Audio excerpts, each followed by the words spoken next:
Assalamualaikum warahmatullahi wabarakatuh. Pada kesempatan ini, kita akan bahas materi tentang optical geometri alat optik. Alat optik. Yang pertama adalah mata. Di sini mata normal. Ini gambar mata normal. Jadi bayangannya itu tepat di retina. Jadi ini adalah retinanya dan ini titik bayangannya. Jadi di sini titik jauhnya atau PR. PR ini adalah punktum remotum. Itu sama dengan tak berhingga. Jadi titik jauh pada mata normal yaitu tidak berhingga.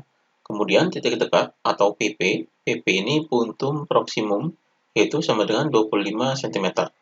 Jadi titik dekat pada mata normal adalah 25 cm.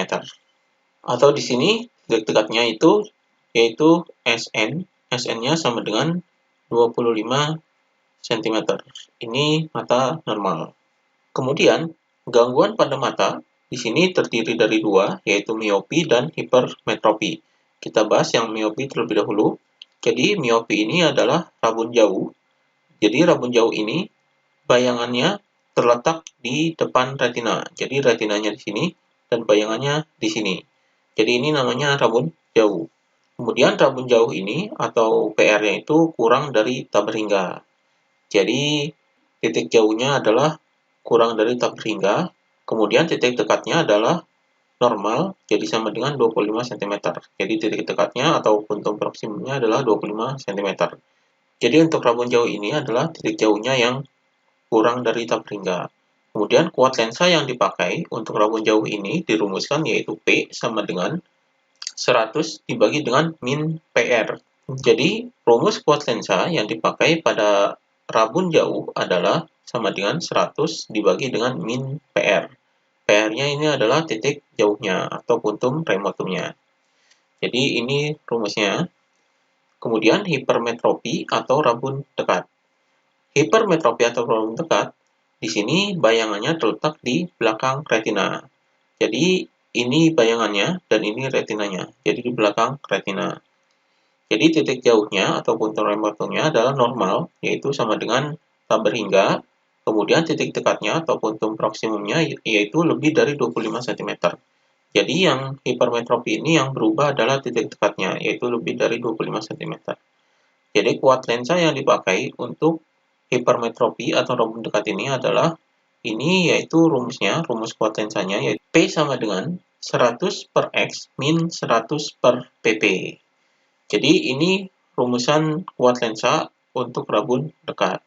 Di sini untuk rabun jauh ini memakai lensa negatif dan untuk rabun dekat ini memakai lensa positif. Kemudian yang kedua adalah loop. Loop ini nama lainnya adalah kaca pembesar. Jadi di sini gambarnya, ini kaca pembesarnya dan ini adalah hasil bayangannya. Jadi ini gambar pembentukan bayangan pada loop. Di sini karakteristik loop, yaitu di sini terdiri atas satu lensa cembung, jadi ini lensa cembung, kemudian sifat bayangannya, yaitu maya tegak diperbesar. Jadi ini karakteristik loopnya, kemudian perbesaran bayangannya atau M pada loop ini, jadi ketika mata tak berakomodasi. Jadi di sini perbesaran bayangan ketika mata tak berakomodasi, jadi di sini S aksennya atau jarak bayangannya adalah tak berhingga. Kemudian perbesaran bayangannya yaitu sama dengan Sn per F. Jadi Sn ini adalah titik dekat mata normal, kemudian F ini adalah fokusnya. Jadi Sn-nya adalah sama dengan titik dekat pengamat. Jadi di sini pengamatnya adalah dalam kondisi mata normal. Kemudian yang B, ketika mata berakomodasi maksimum. Di sini S aksennya sama dengan min Sn. Jadi S aksen ini adalah jarak bayangannya sama dengan min Sn. Jadi Sn ini adalah titik dekat pengamat atau titik dekat mata normal. Jadi di sini min Sn. Kemudian perbesaran bayangannya sama dengan Sn per F tambah 1. Ini untuk mata berakomodasi maksimum. Kemudian yang C, mata berakomodasi pada jarak X. Maka S aksennya sama dengan min X. Kemudian M-nya yaitu sama dengan Sn per F ditambah dengan Sn per X. Jadi ini rumusan untuk mata berakomodasi pada jarak X. Kemudian yang ketiga adalah mikroskop. Jadi ini gambar mikroskop, yaitu terdiri dari dua lensa cembung. Jadi karakteristik mikroskop ini yaitu terdiri atas dua lensa cembung, yaitu lensa objektif dekat dengan benda dan lensa okuler dekat mata. Jadi di sini ini adalah lensa okuler, kemudian di sini adalah lensa objektif dekat dengan bendanya. Lensa objektif ini bendanya, kemudian lensa okuler ini dekat dengan mata. Di sini benda diletakkan di ruang 2 dari lensa objektif. Jadi ini bendanya diletakkan di ruang 2 dari lensa objektif. Jadi di sini FOB, ini fokus objektif, kurang dari SOB, ini jarak benda lensa objektif, kurang dari ROB, ini jarak kelengkungan lensa objektif. Kemudian sifat bayangan yang terbentuk di lensa objektif adalah nyata, terbalik, diperbesar.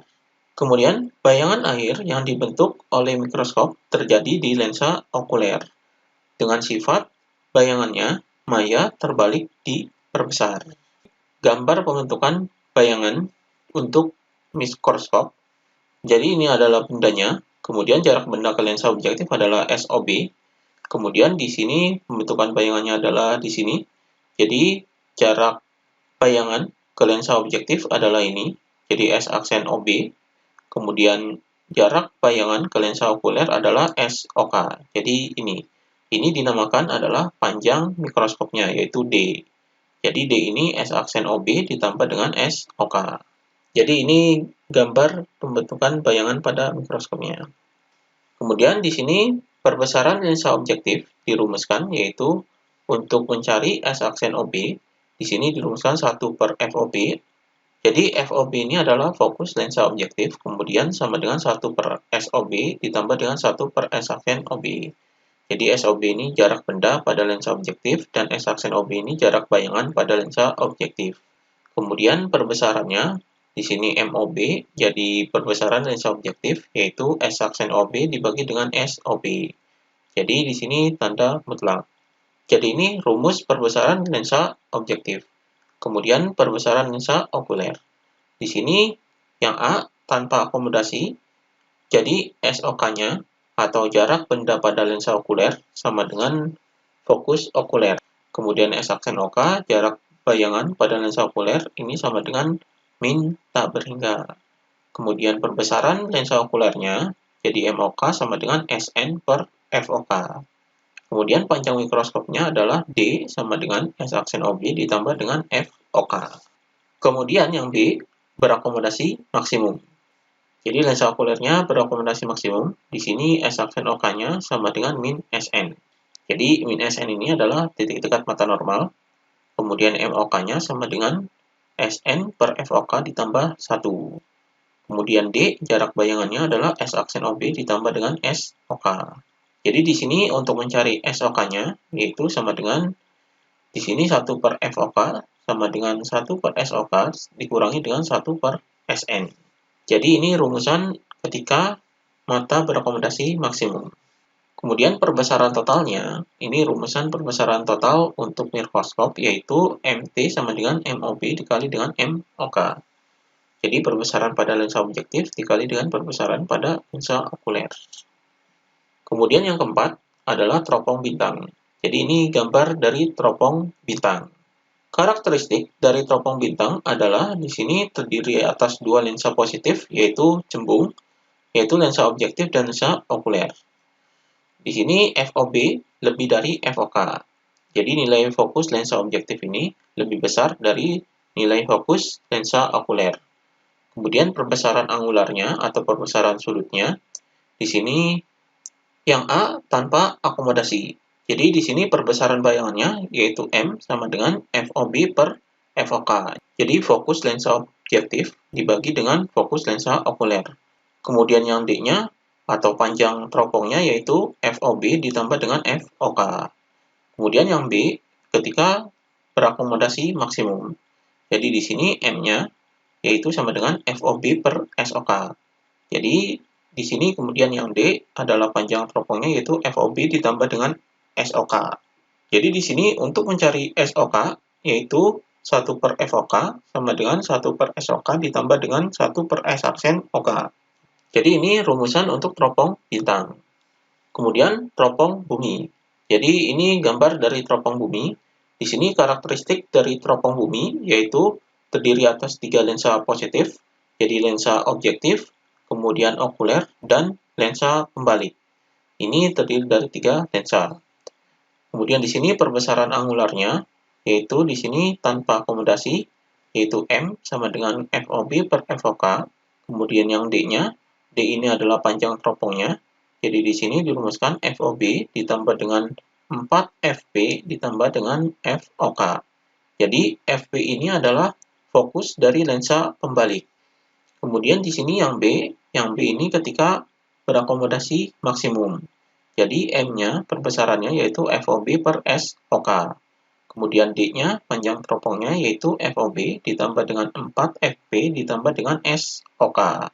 Kemudian di sini S aksen OK-nya yaitu sama dengan min SN. Jadi ini rumusan untuk teropong bumi.